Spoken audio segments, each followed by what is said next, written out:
life. It is not defined by size. It is not defined by location or the need of a special environment. It is not defined by a level of development or the ability to defend itself. We know the signs of it. It is easy to recognize, even down to its quiet pulses and invisible waves. Life. We know it when we see it. We know it best when we see it taken away.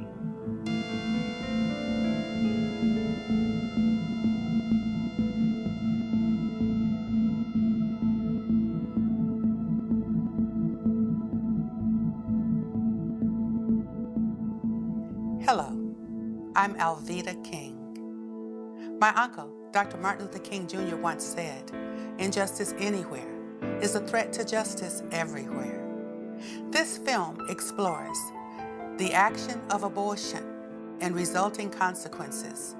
You will hear personal, real-life testimonies and expert commentary as we go on this journey to explore what happens in the abortion industry and how lives are impacted. Few cultural markers are so apparent or have such a monumental impact on our society. This one was advanced by the exploitation of the vulnerable in a campaign of lies and deceit. Bypassing the legislative branches of government, this campaign was brought before our unelected judicial branch, unaccountable to the people.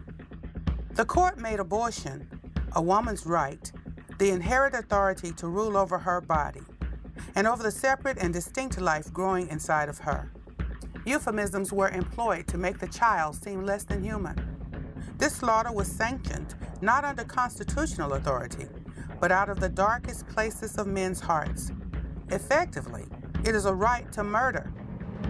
To justify it, the court had to ignore the indisputable facts of science.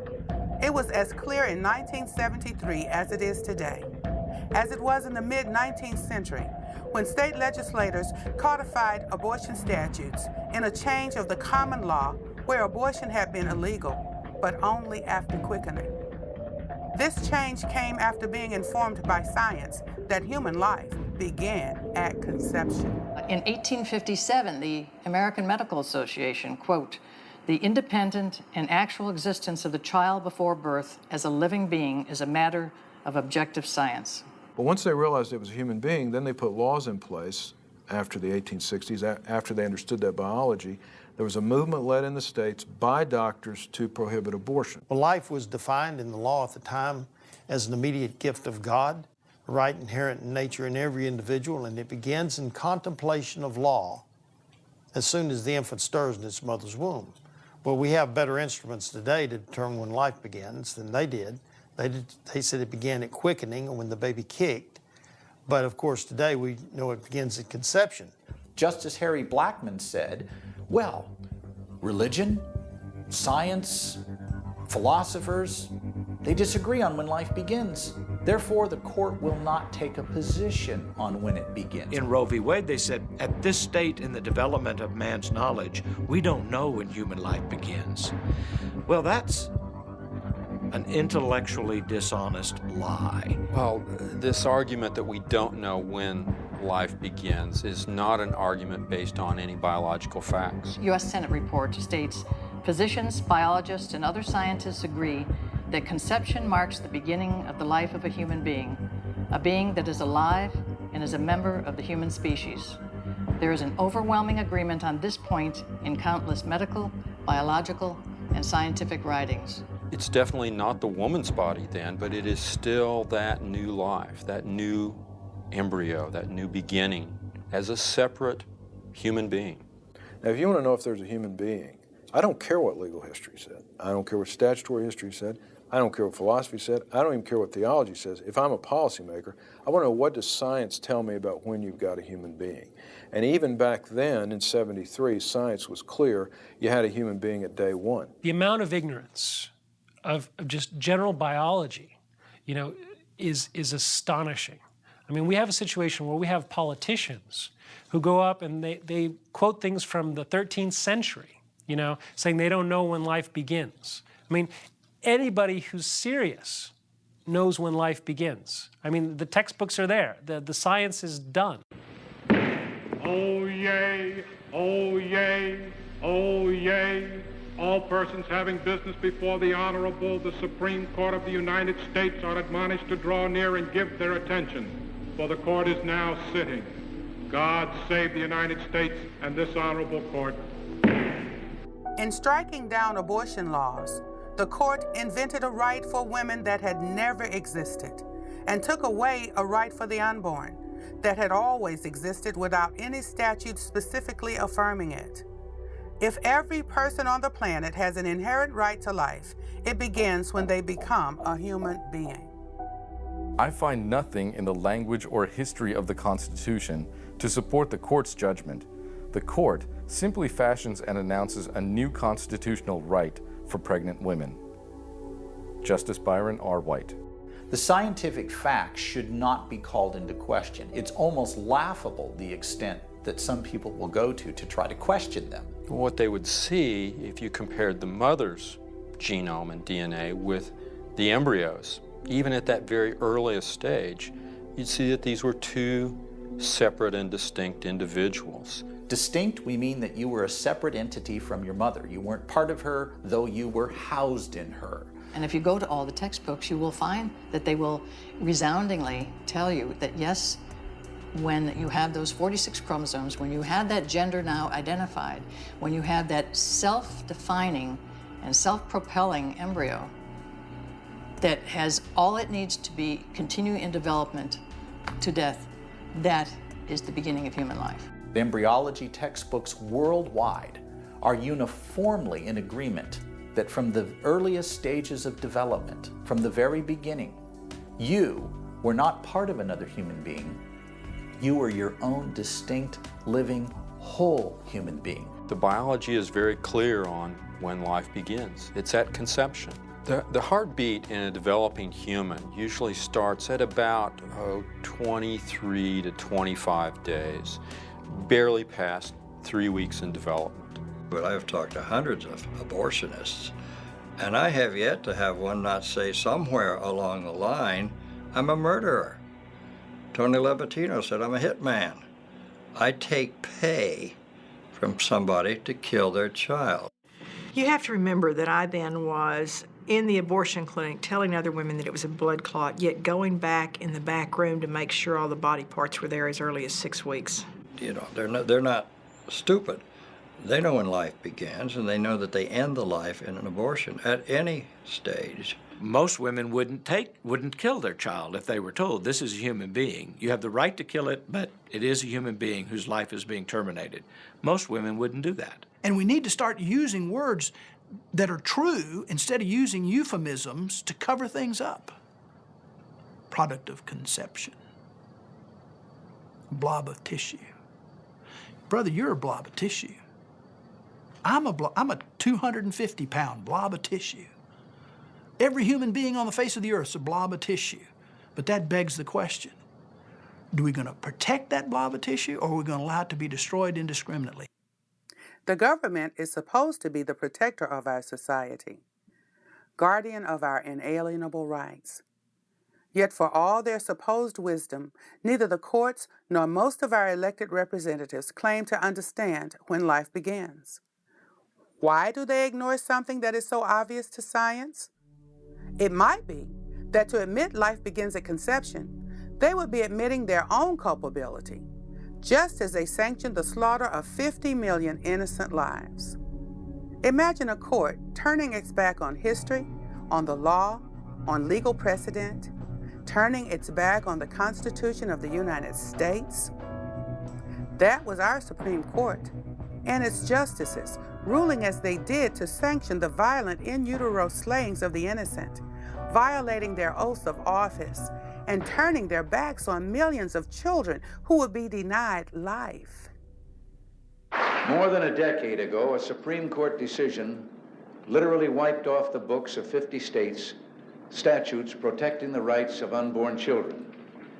Abortion on demand now takes the lives of up to 1.5 million unborn children a year. Human life legislation ending this tragedy will someday pass the Congress, and you and I must never rest until it does.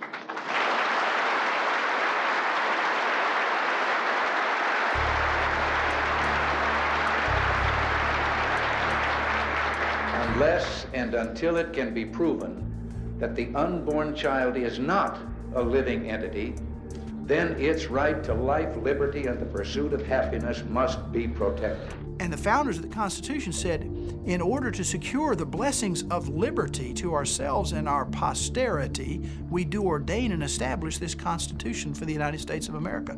The primary purpose of the Constitution was to protect generations yet unborn and give them the blessings of liberty. No court has authority to contradict the Constitution.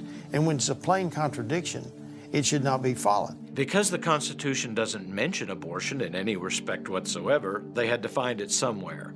And the court said, we find it in the penumbras, which means shadows, of the Constitution. The Supreme Court cannot take away rights that are so inalienable. So Roe v. Wade, Doe v. Bolton is a fiction. It's a fiction that's cost over 50 million lives. The Supreme Court did not give an absolute right for women to kill their unborn children.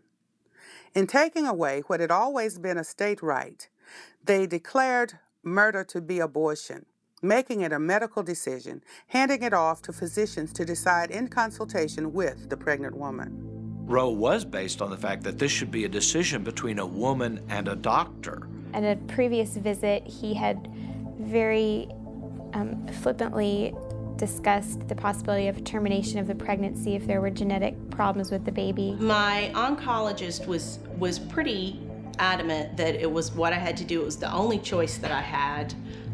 It was the only way that I was going to survive. And so they encouraged me to have an abortion to save my life and to be rid of a child who would be incompatible with life. While those advocating for abortion on demand celebrated the Roe decision, many in the legal profession, and even on the radical left, knew this was an indefensible decision from a legal perspective. Not only did the court contrive a right, it did so blind to history and blind to the precepts of science and the law. I will give you the opinion of the leading liberal law professor in America, Larry Tribe at Harvard, and he thinks it's an indefensible opinion. The Supreme Court itself in 1992 in Planned Parenthood v. Casey clearly said that if it was for them a question of first impression, if it hadn't been ruled on before, they might very well not find a right to abortion. And then that court went on to say, but since it was found in '73 in Roe v. Wade, we have to respect it, which is just very bad legal logic that isn't followed in any other area of the law. Today, we define precedent as anything that a judge says, as long as he's higher than you are. And that's the highest thing is not the judge, it's the Constitution of the United States. In no other area of the law do you protect a precedent simply because it's there, because a decision that's wrong is an unconstitutional decision. So you'd have to, if you respect the Constitution, you'd have to overturn it. The myth is not that these are not children or that these are not people. The myth is that we can take protection away from the children in the womb, but hold on to it for ourselves. The reality is we can't. As soon as you take protection away from anyone in the human family, individual or group, you've taken it away from everyone. The right to life is in the 5th Amendment and the 14th Amendment to the Constitution. Nowhere is there a right to abortion. So the judges usurped their role as protectors of the Constitution when they created a right that was never intended to be in the Constitution. The law governs even the courts. And if you fail to recognize that basic principle, that judges are under law, then you have havoc. But it doesn't make it law. Law is made by the legislatures of the state, or by the United States Congress, or by a constitutional amendment. There's nothing in the Constitution that says the Supreme Court has the right to make laws on everything. That's what you've got legislature for. Judges on the Supreme Court and at many levels of the judiciary have become corrupted by the power to interpret the Constitution. They now believe, and they have admitted in their judicial opinions, that the Constitution means what they say it means, and they can mean whatever they want it to mean. Second thing they said was, because the Supreme Court has resolved this difficult, divisive issue, Americans should accept that resolution because to do otherwise would undermine the credibility of the court. If it was a bad decision by the Supreme Court, why should the American people accept it? They're saying just because the Supreme Court gave it, and that it undermines the credibility of the court to challenge Roe. I think it undermines the credibility of the court to reaffirm Roe. Their oath is to uphold the Constitution, right? So if they're not going to overturn decisions that are contrary to the Constitution, and they know it, and they're only doing it because it's been there for a while, that would seem to violate their oaths. The candid citizen must confess that if the policy of the government upon vital questions affecting the whole people is to be irrevocably fixed by decisions of the Supreme Court, the people will have ceased to be their own rulers, having to that extent practically resigned their government into the hands of that eminent tribunal. Well, that was Abraham Lincoln on the occasion of his first inaugural address. He basically said, well, hey, if the Supreme Court's the final arbiter of what the Constitution says, then we have ceased to be our own rulers, and the Supreme Court is our ruler. A predictable outcome that has developed from this fabricated right can be seen in one segment of our society. If abortion continues and the prevailing trend persists, the African American community will see a sharper decline in population, as we are no longer at the 2.1 replacement rate necessary to maintain a stable population. In time, our distinctive population will become politically irrelevant.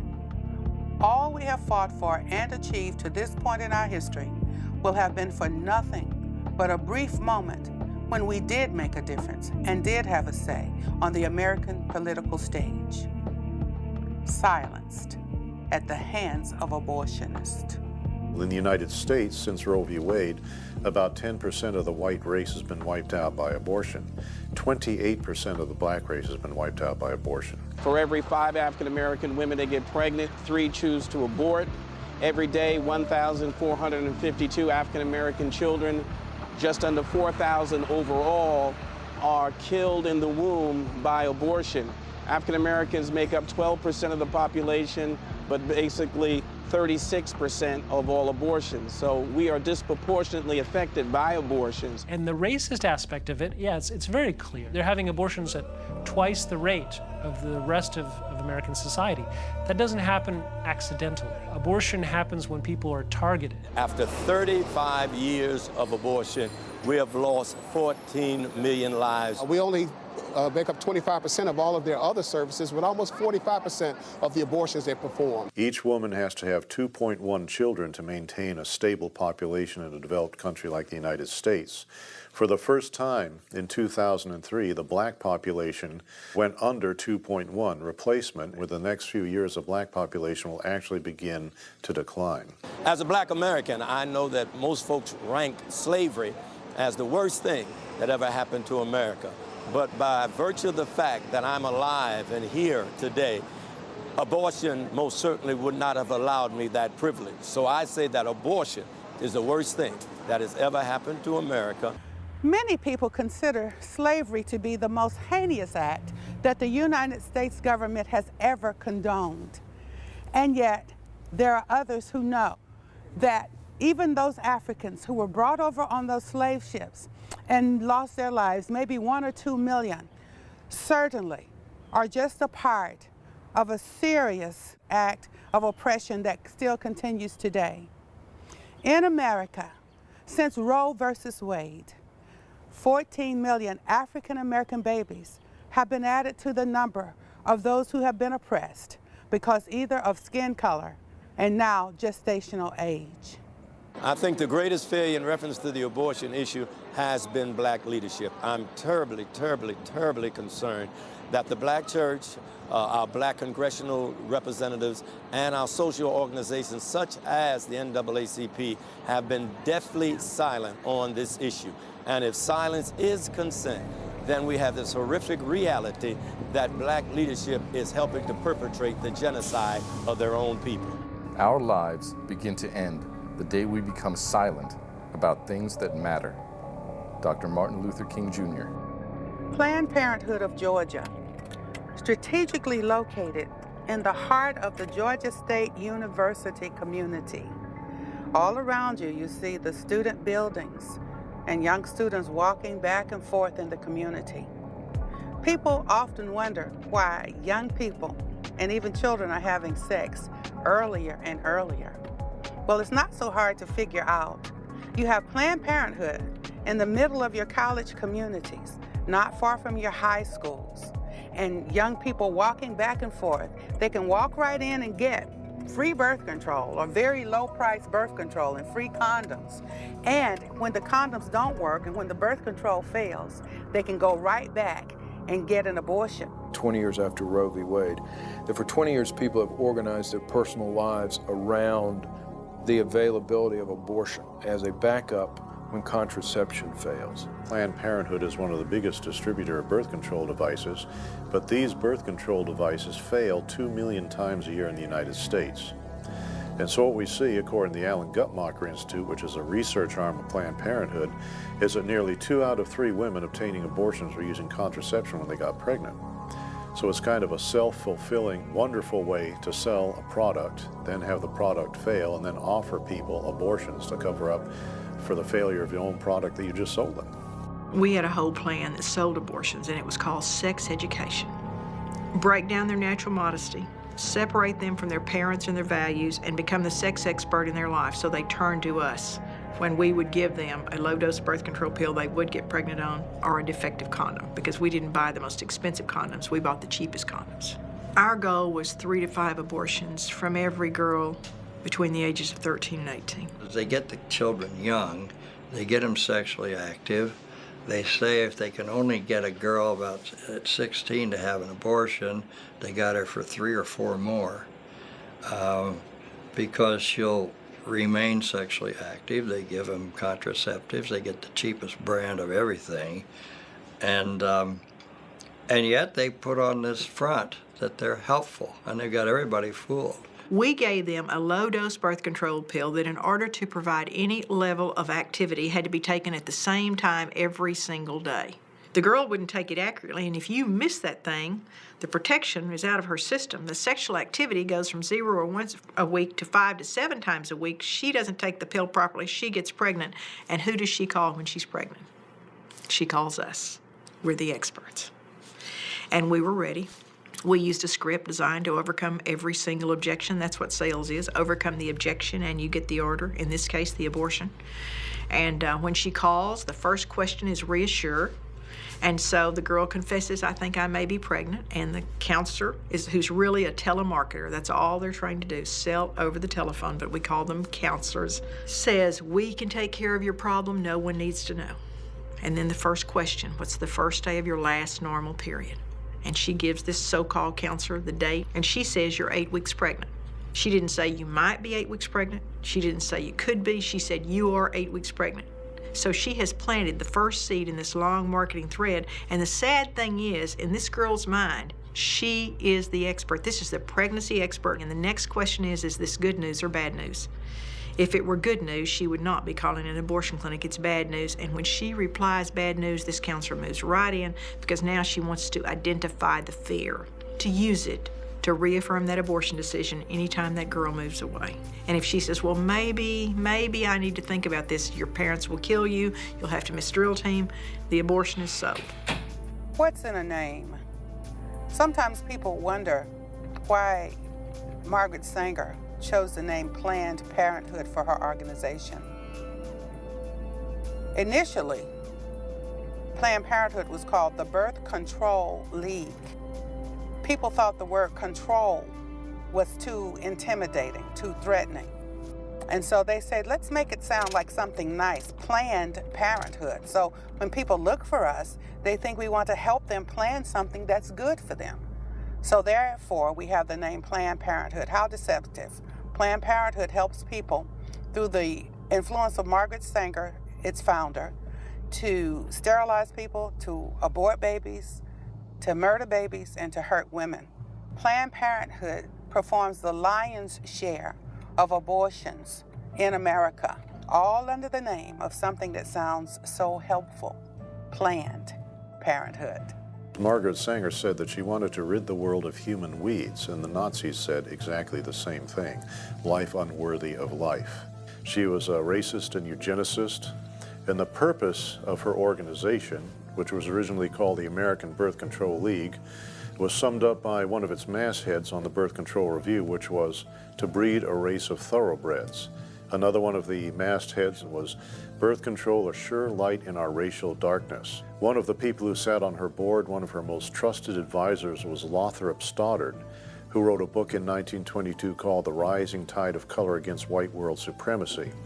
And in it, he said that crossings with the Negro are always fatal. Margaret Sanger, when she started the American Birth Control League and later Planned Parenthood, had an agenda, a eugenic agenda to quote unquote get rid of the inferior races. Planned Parenthood today refuses to admit that Margaret Sanger is a racist. We do not want word to go out that we want to exterminate the Negro population. And the minister is the man who can straighten out the idea if it ever occurs to any of their more rebellious members. Margaret Sanger. While no direct link has been established between Margaret Sanger and Adolf Hitler, there are enough Nazi connections to see that their thinking was in line with each other and that they shared many of the same twisted ideals. This is little known, but in the United States, forced sterilization of minority women only stopped in 1972. Several 100,000 minority women were forcibly sterilized against their will under the Buck v. Bell Supreme Court decision of 1929, where one of the Supreme Court justices said famously, 3 generations of imbeciles is enough. The Negro Project was specifically aimed at having people go throughout the South and convince the Negroes not to have children. Margaret Sanger was deeply involved in eugenics in the United States. Hearts of the ideas that the Nazis came up with were generated by U.S. and British eugenicists. In Margaret Sanger's premier publication, which was called the Birth Control Review, they ran articles written by doctors of the Third Reich. We also know that in Nazi Germany there was a Dr. Hans Harmsen who was writing all of the sterilization laws for the Third Reich. And that after World War II, Hans Harmsen was part of the group that started the German affiliate of the International Planned Parenthood Federation. So there are a lot of connections between the atrocities that went on in Nazi Germany and Planned Parenthood. Although forced sterilizations of black women ended in 1972, the eugenics movement continued with the striking down of state laws in 1973 with the onset of Roe v. Wade. While the method had changed, the outcome was still in place. But now, eugenicists would be able to continue to kill babies and hurt women on a massive scale. With the targeting of minority communities and encouraging abortions at a high enough rate, they could ensure a decline in the population of those that Margaret Sanger considered to be weeds. Planned Parenthood is nothing more than a shell for the eugenics campaign that began a couple hundred years ago. This whole Holocaust in the African American community is based on racism by Planned Parenthood. Most people are familiar with Roe, the case that made abortion possible through the first trimester. It was the case of Doe versus Bolton, centered about Sandra Cano, that made abortion possible through all 3 trimesters. This decision made it possible to kill a fully viable human being up until the very day of birth. Most people think abortion is legal only to 3 months of pregnancy in the United States, whereas we all know, those of us who are in the business know that this is legal for all 9 months of pregnancy until the very day of birth. Now, abortions are done through all 9 months of pregnancy, not because of Roe v. Wade, but because of Doe v. Bolte that said for the health of the mother, an abortion can be completed through all 9 months of pregnancy. But the problem was that health was defined as mental health. And we would say to this scared young woman, you would have problems with this pregnancy should you carry it to term, wouldn't you? She'd say yes, and we'd chart it emotional health.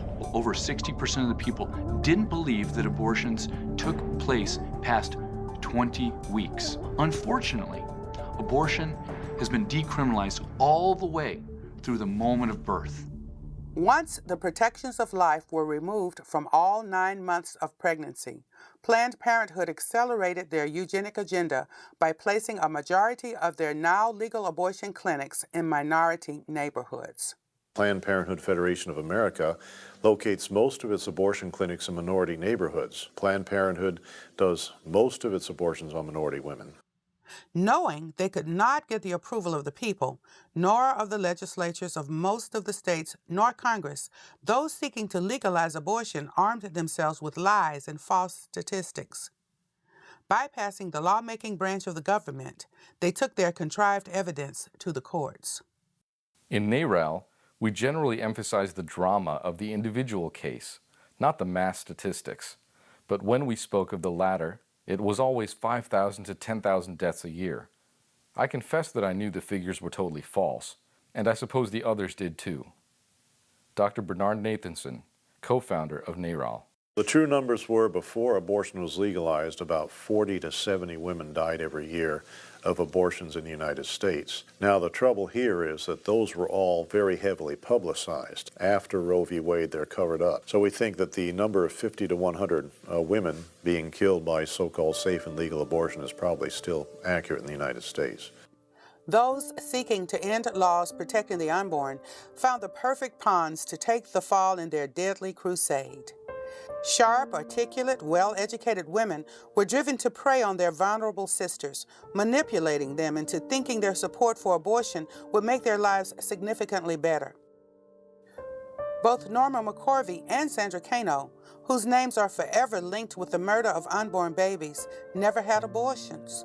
They gave life to their children while shrewd lawyers used their names to suck the life from millions of other so-called unwanted children.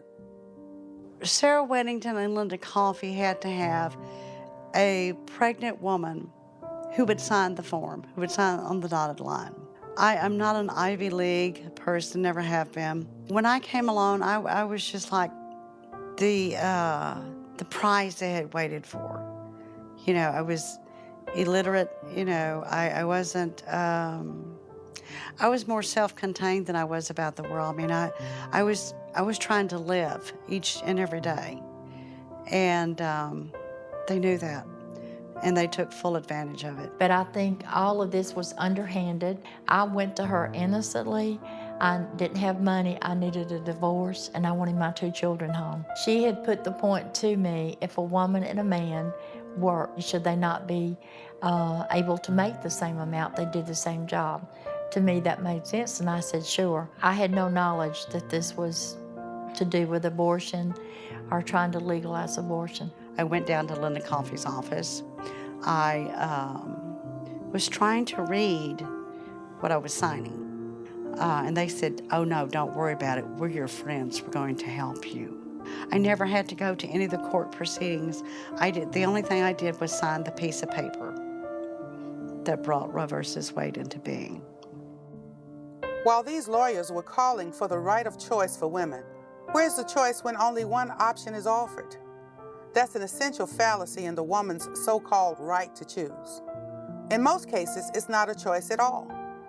A decision is reached without all the facts or based on misinformation.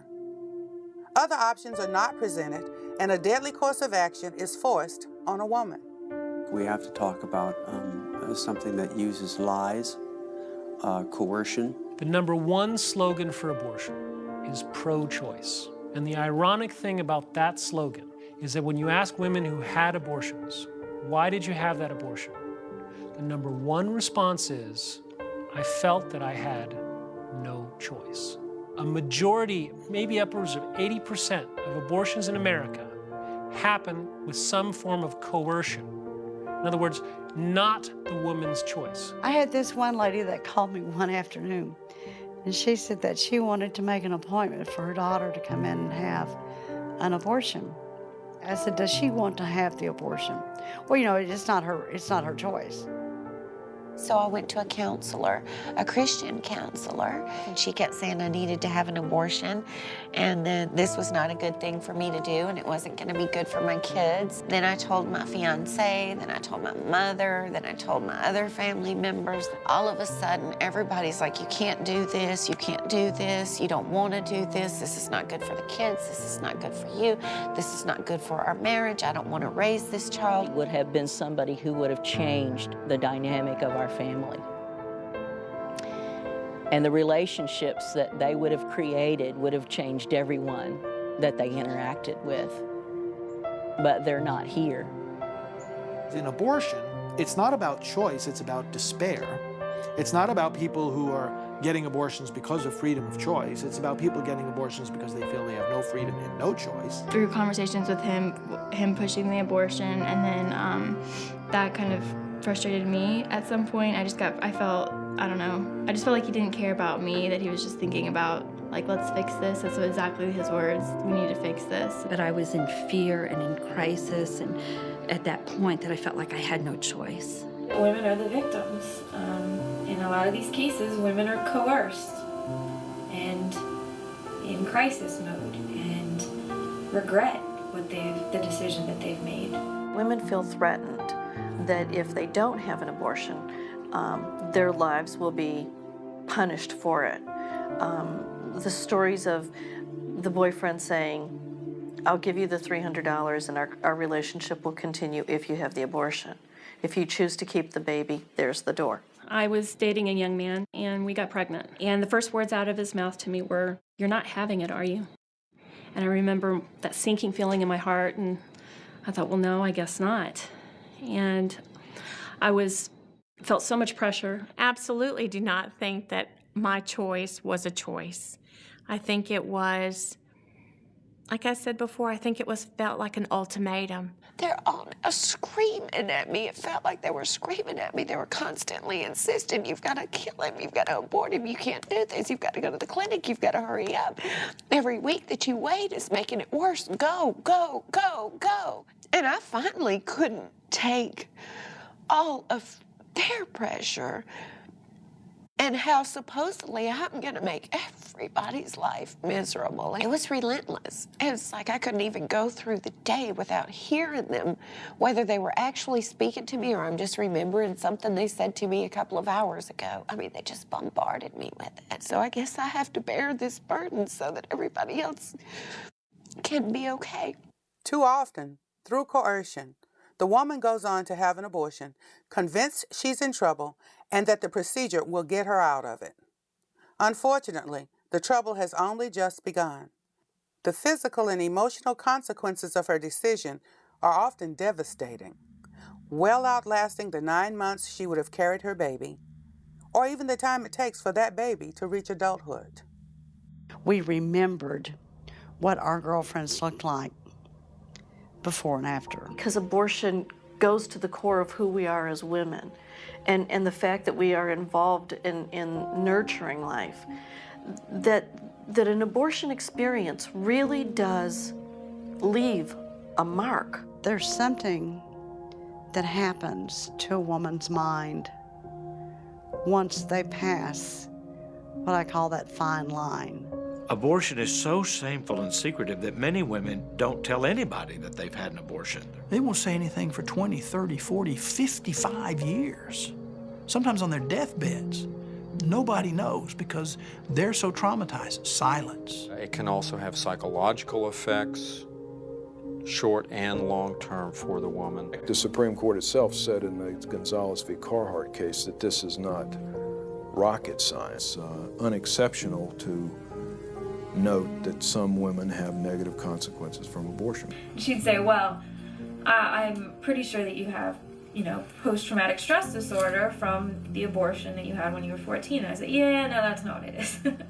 I always thought, I have major depression, or I'm bipolar, or all these other things that other doctors had diagnosed me. It was definitely my abortion that had caused serious emotional trauma for so long. We have more and more men and women who've had abortions are speaking up about it, and as they testify to the pain and the despair that abortion has brought, as they testify to the fact that abortion didn't solve their problems but only created more of them, then they are, by their very testimony, they're making it impossible for the other side to say, listen to the voices of women, this is a positive thing for women. That's, of course, what they've been trying to say for decades, and now those very voices are telling them abortion is a bad thing. And then later women come to deeply regret and suffer years of nightmares and anxiety and incredible pain and anguish. Why do so many women, including myself, have dreams about their children?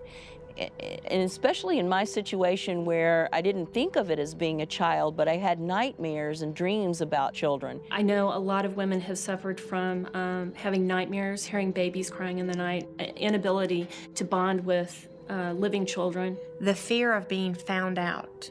What if people knew what you've done? Or people think you're a godly woman, but they have no idea that you've killed 4 people. Grief and the shame just about buried me at times. After I left there and went home, I guess it was the hormones or whatnot set in, and just the emotions, the reality of what all happened. And I remember just curling in a corner and pulling out my hair and just thinking, I can't believe I had done this. Rather than just go through a 9-month crisis pregnancy, that I've gone through about 20 years of hell on earth, just by exercising my right to choose. Women are constantly said, they didn't tell me I'd suffer for years from my abortion. They didn't tell me I'd have nightmares about my baby. They didn't tell me I'd come to regret it so deeply that I would rather kill myself than go on living. Nah, it's 10 minutes, you'll never have to think about it again. That's a lie. One of the most devastating effects of abortion on some women is suicide. Some studies have indicated that teenagers who have an abortion are up to 6 times more likely to take their own lives within a year of having terminated their pregnancies.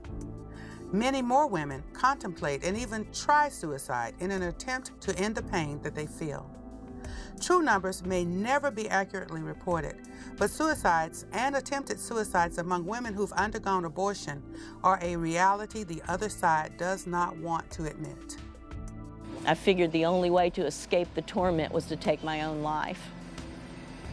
And being the chicken that I was, I got about as high as I could, and I got in my bathtub filled with water. And with a razor blade, I cut my wrist. And I began to just lie there and watch the water in the tub turn red. It wasn't something that was happening consciously that I could say, man, I'm really sad that I had the abortion, so I'm going to use these drugs. It was just that deep, empty, hopeless feeling that there was nothing worth living for, and, plotting how I was going to end my life so many times. I was diagnosed with clinical depression in 1991. I'm sure it came from the abortions. I became extremely suicidal after my abortions, to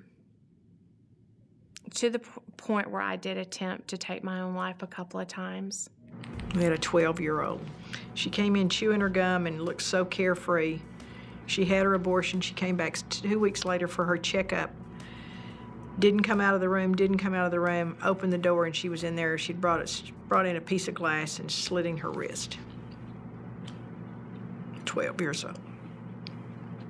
But we all have that moment where we realize that we are moms and we killed our children. It's pretty sick. It's a sick feeling. Warnings are rarely offered. Women are seldom told the full story of what they're getting into when they authorize an abortionist to kill the baby inside of them.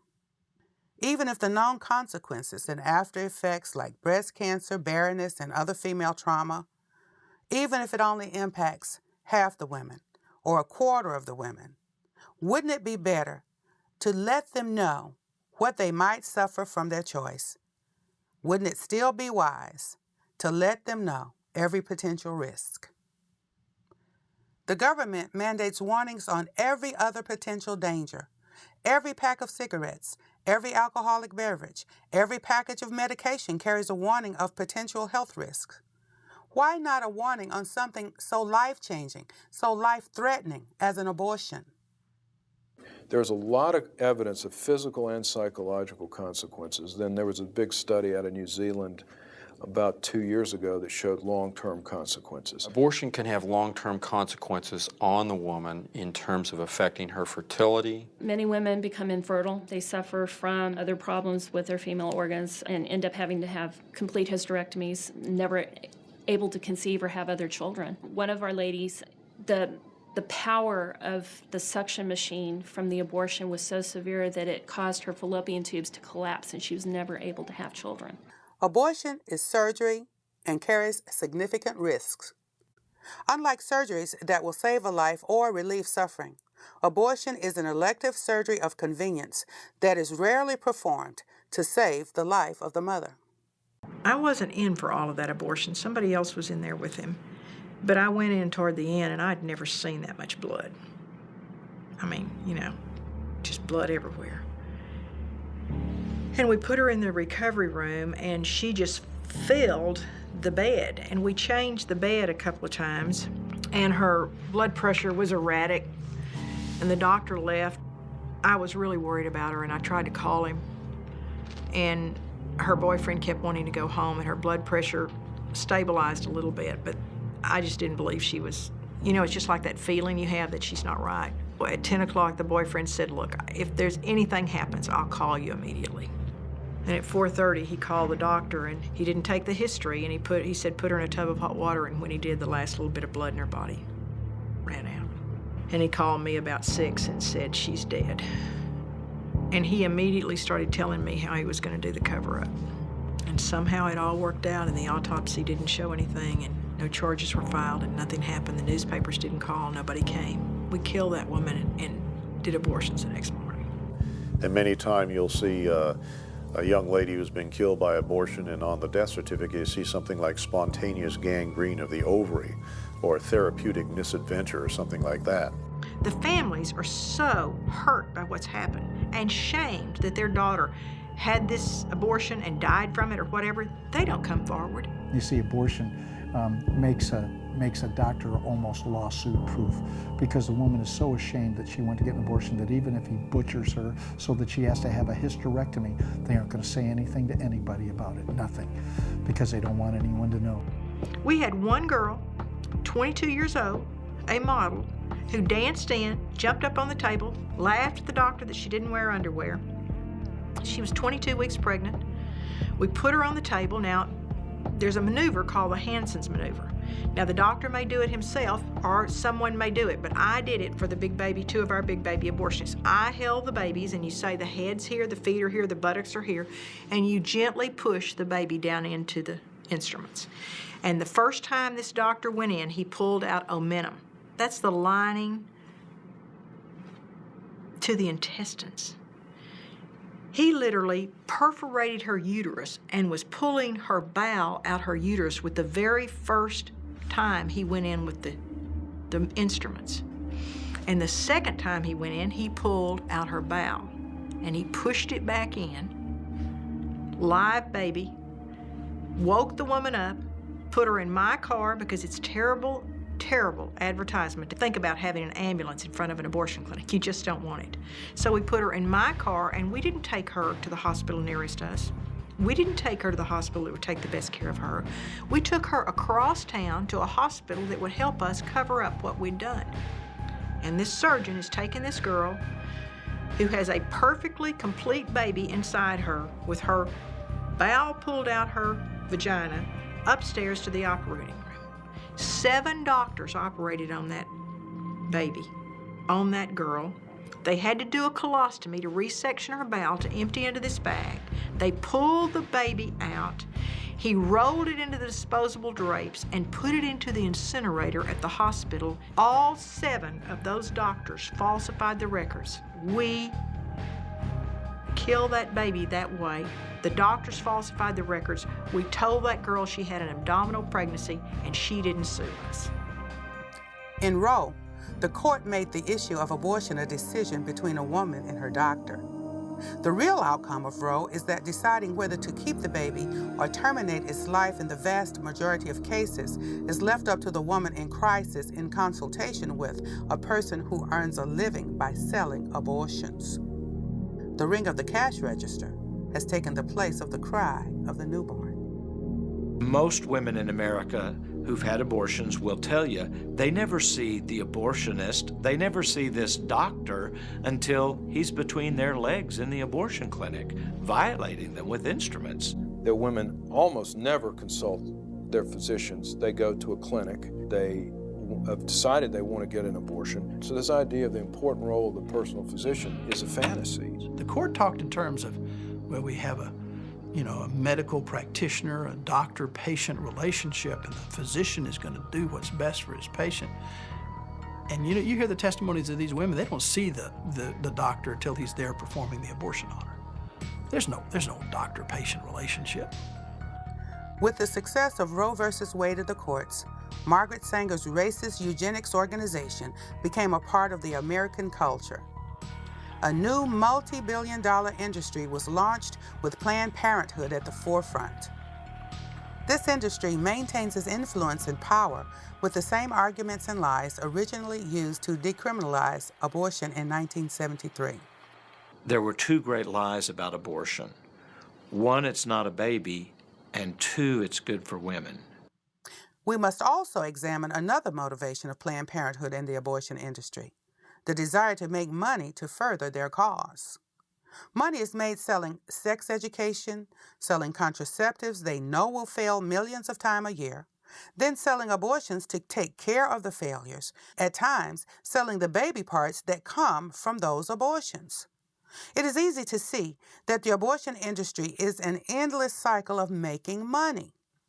It is only when women plan on parenthood that the abortion industry loses. I don't think anyone ever believed that we would see an industry develop that's largely a cash industry, that is largely unregulated, to perform abortions. And they're using our tax money. 1/3 of their billion-dollar budget is our money. They have worked very hard to learn how to get Medicaid funds, and they want to increase their tax funding to $700 million a year. Planned Parenthood was allowed to come in and talk to us, or other organizations talk to us. Liberal teachers talked to us during sex ed. No one called it a baby. Product of conception. It can be removed if you don't want it. In legalizing abortion, the Supreme Court opened the floodgates for an industry to make billions of dollars off the pain and suffering of women and the deaths of millions of innocent babies. A way to exploit the crisis situation so many women find themselves in. At a time when women are at their most vulnerable, court-sanctioned abortionists offer a service promising to solve the problem.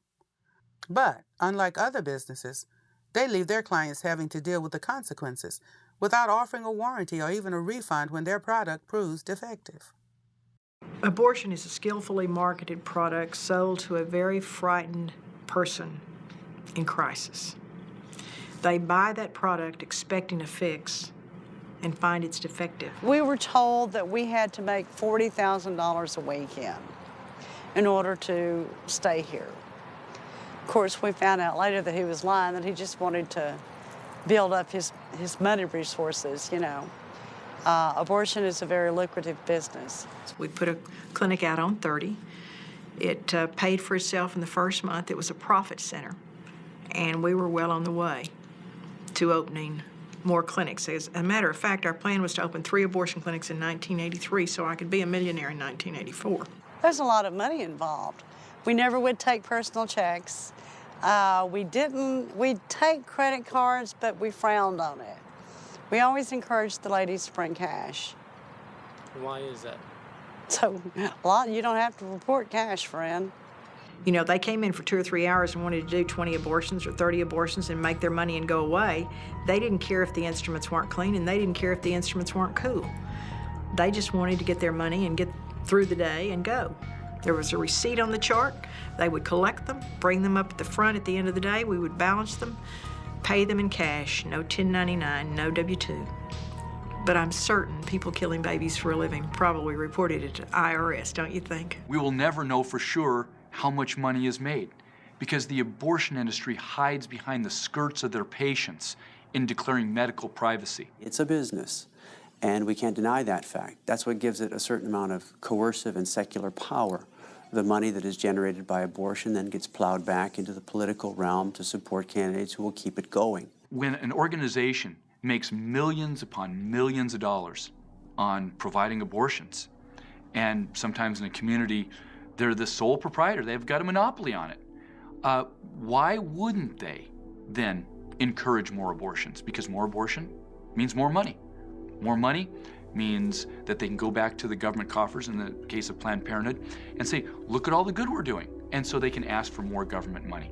Planned Parenthood is expanding now. They're building gigantic abortion clinics in anticipation of socialized medicine because they hope that if a Democrat becomes a president of the United States, there will be socialized medicine brought in, and then they can charge between $1,000 to $1,500 for even first trimester abortions and have them all paid for by the government. The abortionist has a financial interest in the woman having an abortion because he gets paid if she has an abortion. He doesn't get paid if she doesn't. Now, what do you think he's going to tell her to do? We knew how many people, how many calls they got, and what their percentage of completion was. And their raises were based on the percentage of completed abortions. And they got bonuses and could make pretty good money doing that. If helping women were at the heart of the abortion industry, the so-called service of ending the baby's life could be offered for far less money than is typically charged. The clinic could remain in business and still realize a profit. But that's not it. The abortionist and the abortionist clinic thrive by taking advantage of women in crisis. Very quickly, it was no longer about selling abortions to other women, it was about money. I saw the potential to make great money. I answered the phone at home at night so we wouldn't miss an abortion. But she is allowed to watch her pregnancy test turn positive or negative, and they would point to a chart on the wall and say, this is a positive test and this is a negative test, and if it's positive, we trained our people to reach over and grab the bony part of her elbow and squeeze. And you see, she's confused, she's hurting, she's just gotten this news that she's pregnant, and she's upset. So you grab the bony part of her elbow and squeeze to get her attention and say, if you have your money, we can take care of this right now. They did a pregnancy test. They said it was positive, and they asked me, did I have the money? They told me if I didn't have it that day that I would have to come back and it would cost more money because I was right at the 13-week point. You see, we knew if she went home and talked about it, her support system might help her and might tell her abortion wasn't the answer, but if she just did it right then, it was taken care of. But a certain percentage of those pregnancy tests are negative. They're not all positive. And remember, it costs the same amount of money to get a non-pregnant one in as it does a pregnant one. So if her test was negative, we had a different sales technique. We said, this test is negative. But you know, this test is not sensitive enough to pick up a very early pregnancy. You could still be pregnant and this test would be negative. And you want to know for sure today, don't you? And she would say yes, and we'd say, okay, we have another test we can do. We will just do this sonogram. And we put her on that table as I could put any man, woman, or child on that table. And I could find a pregnancy. You see, all you have to do is find a blob, and everyone's abdomen has a blob. And this girl doesn't know what a pregnant uterus looks like versus a negative one, so you just find a little blob in the abdomen. You flip it around and say, see there it is, you're pregnant. She's shocked. You grab the bony part of her elbow and say, if you have your money, we can just take care of it today. We know of one 16-year-old who was told she was pregnant. They did an abortion on her. You don't see what they take out. There was no baby there. And she committed suicide. And in the investigation, they got her papers and had no PG or not pregnant. I mean, the studies are there that shows that abortion is bad for women's health, emotional, physical health. But yet those studies keep getting stifled. They keep getting questioned. They keep getting undermined because of the fact that there is a great deal of money made in the abortion industry.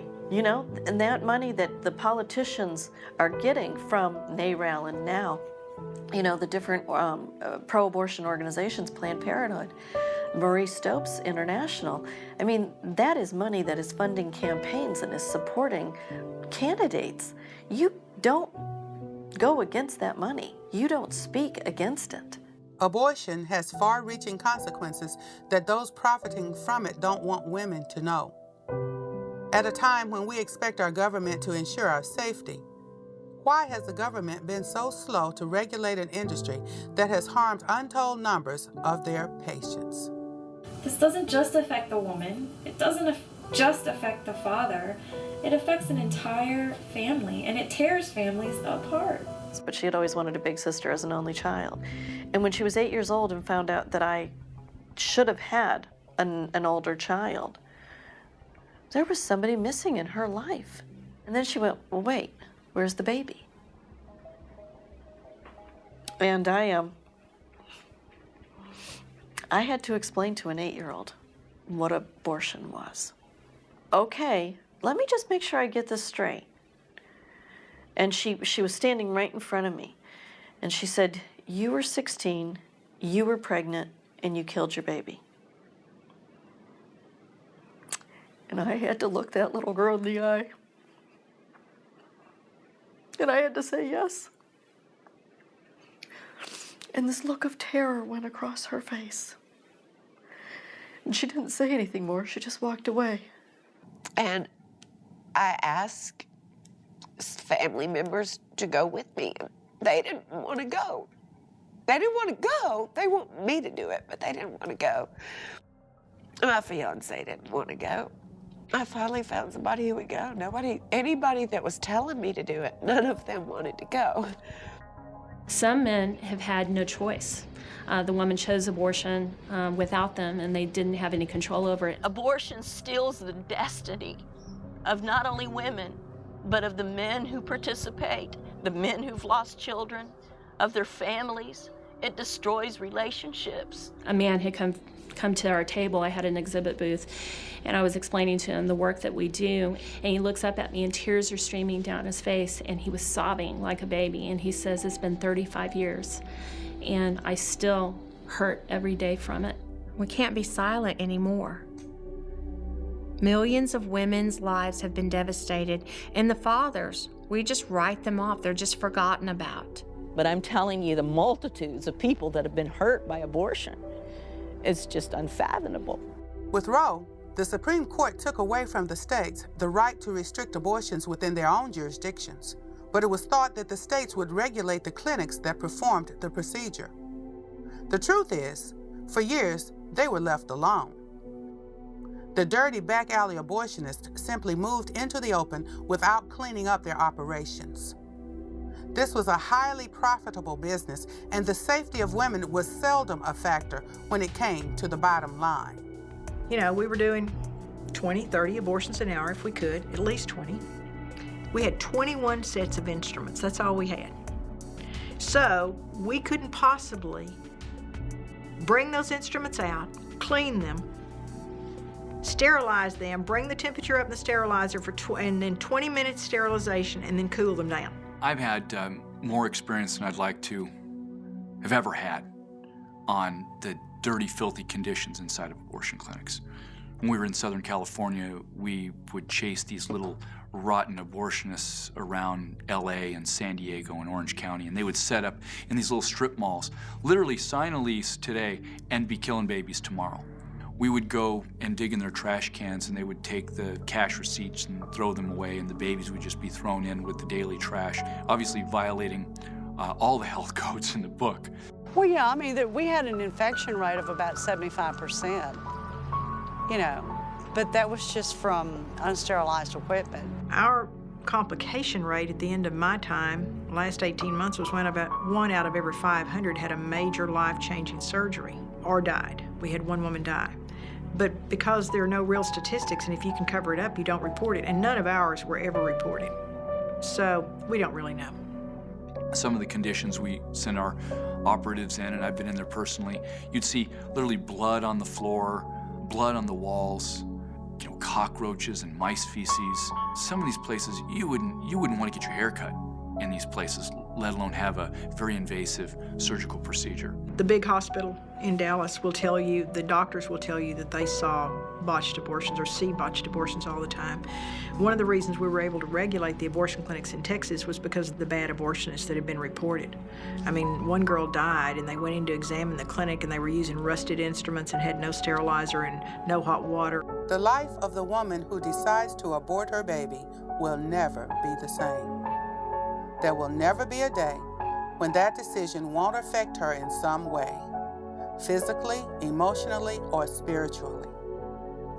But the consequences of taking a baby's life aren't hers alone. The men and women who work in the abortion industry pay a price as well. Seeing the killing of innocent babies day in and day out takes an enormous emotional toll. But no one talks about what happens inside the abortion clinic. And everyone fights. It's the most chaotic place you can imagine. The doctors fight, the nurses fight, everybody's taking drugs, everybody's drinking, they're having affairs. This movement is surrounded by so many lies and distortions and obfuscations that the vast majority of people haven't the slightest idea what an abortion is. But it's pretty gruesome to look at that baby and see that it really is a human being. And, no different from you or me except in size. I recognized I'd been involved in the death of 35,000 babies. The murder of one woman who bled to death from a second trimester abortion. 19 women who'd had hysterectomies or colostomies.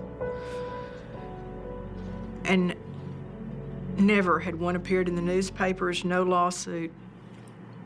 But the thing I couldn't deal with was the fact that I had taken the life of my own child by abortion. You can't deal with death and lies on a daily basis without being greatly affected by it. And nobody worked in that clinic that didn't go to the back and put babies' parts together. And even if you didn't put the parts together, there were times when you walked back there and they were on a towel. I conscripted a fellow gynecologist who was doing abortions at that time to put an ultrasound transducer on the abdomen of women who were having abortions, which depicted the fetus being chased by the abortionist and ultimately killed, sucked out, and decimated. I already knew that what was going on was not right, but during this 5-day process, they would insert this expandable seaweed thing into your cervix to slowly dilate you over the 5-day process. About the 3rd day, I was laying on an examination table, and my baby began to kick a lot on that table. And I remember thinking, something is wrong, and she's trying to tell me that. And she was right, because then George Tiller came in and he proceeded to insert a large needle into my abdomen. And almost immediately, my baby stopped kicking, and I never felt her again. So I know that's the moment that she died, but it took another 2 days approximately before I went into labor. The nurse would, walk down the line, shove her hand under the blanket, feel around, and if she decided that you were dilated enough, you got wheeled into another room. She takes me and my IV in my wheelchair into this other room where all the other women had gone, and I realized that the room that we're in is sort of a closet with a toilet. And the nurse told me to lean on her in order to push my baby into the toilet. The baby was already dead at this point, but how disgraceful and disgusting that that's what we do with these children. So that a lot. That I have a baby in heaven that I thought so little of that I left her in a toilet. The result was a tape of a fetus being attacked by the abortionist from below while we filmed from above. In other words, at the top of the uterus. And the results of this film were so ghastly and hideous. It actually showed the fetus being torn apart in living color. This was not ultrasound black and white, but this was living color. Delivering a head is very, very difficult, even at, say, 20 weeks. I mean, I had one abortionist keep a girl on the table for 6 hours trying to crush a head. He couldn't do it. I felt them taking parts out of my body. You know, I've spent the better part of 20 years trying not to remember that, but I do. Nobody knows what goes on in the abortion clinic. The most promising choice is the decision that favors life, the decision to carry the baby to term. In virtually every community all across the United States, there are organizations and people willing to help for the sake of a life that deserves to flourish. Organizations and people who are not driven by the desire to make money off of the despair of others. These are loving people who truly desire to help the woman in crisis make a choice, the right choice. Every day, all across this country, people from every walk of life and socioeconomic background rise up and rally to the cry of their hearts to bring an end to the lawlessness and inhumanity that is abortion. From sidewalk counseling, trying to save that life at the last moment, to marches that show our elected representatives that this matter is of the utmost importance, to the organizations that try and heal the women wounded by this brutal act. Slowly, people are waking up to the understanding that abortion is wrong and needs to end, and that we as a society must see the end of this injustice. We, the people, are beginning to come to the realization that life, even life from conception, is the primary inherent right of all humanity. That movement there is the heartbeat.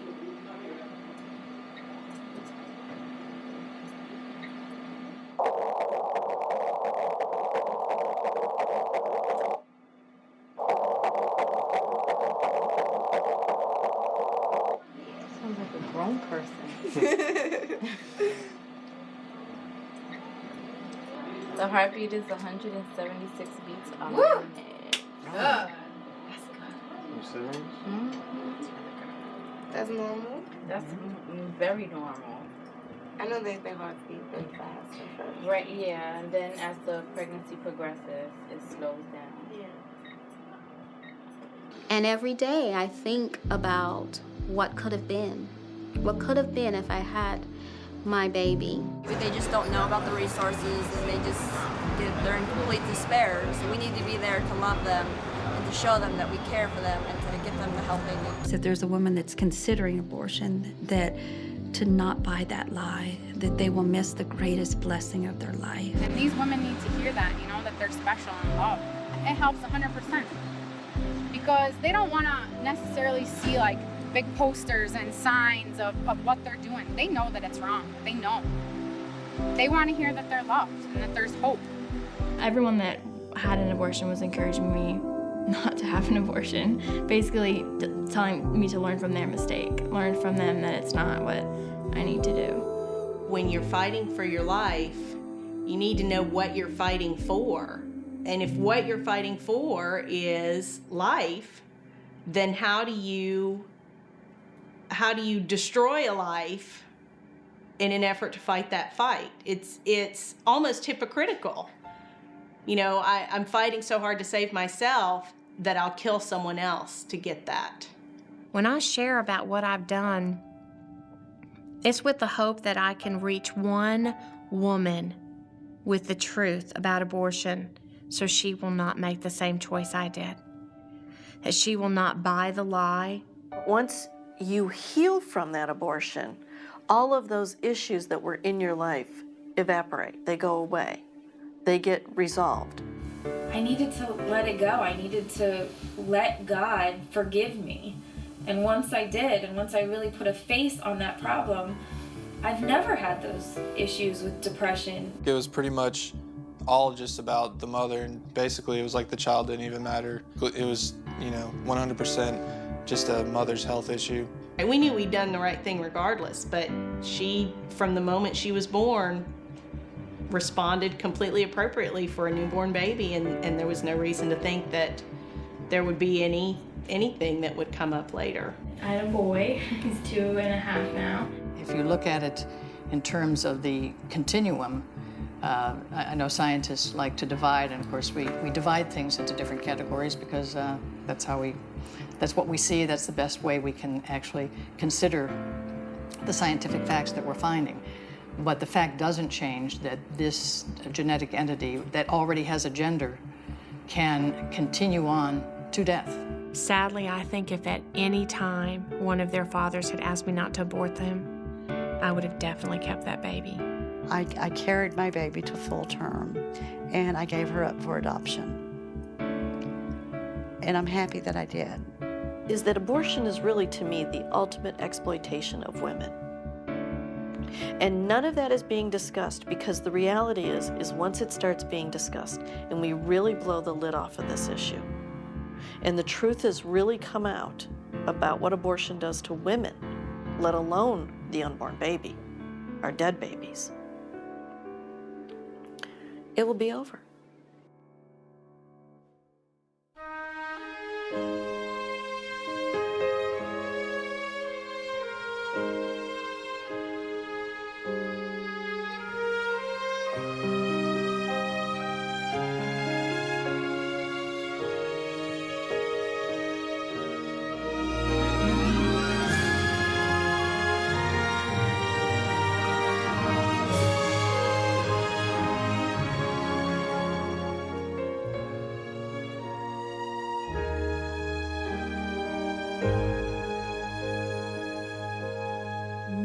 Be still when your back's against the wall.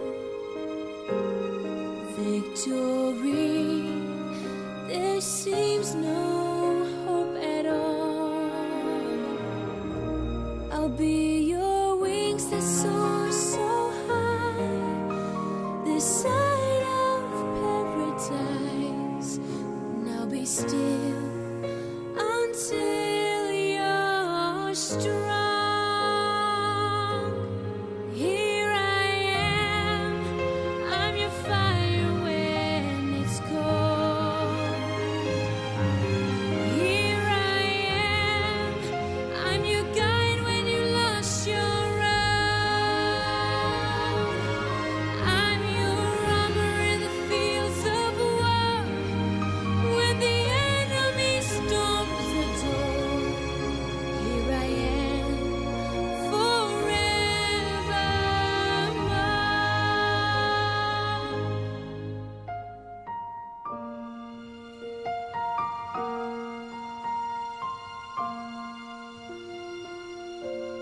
Take my hand when shadows hide your way. Take my hand, there'll come a brighter day. For the love of you and me is for eternity. Take my hand, close by your stay. Here I am, I'm your fire when it's cold. Here I am, I'm your guide when you lost your road. I'm your bridge above the stormy sea when I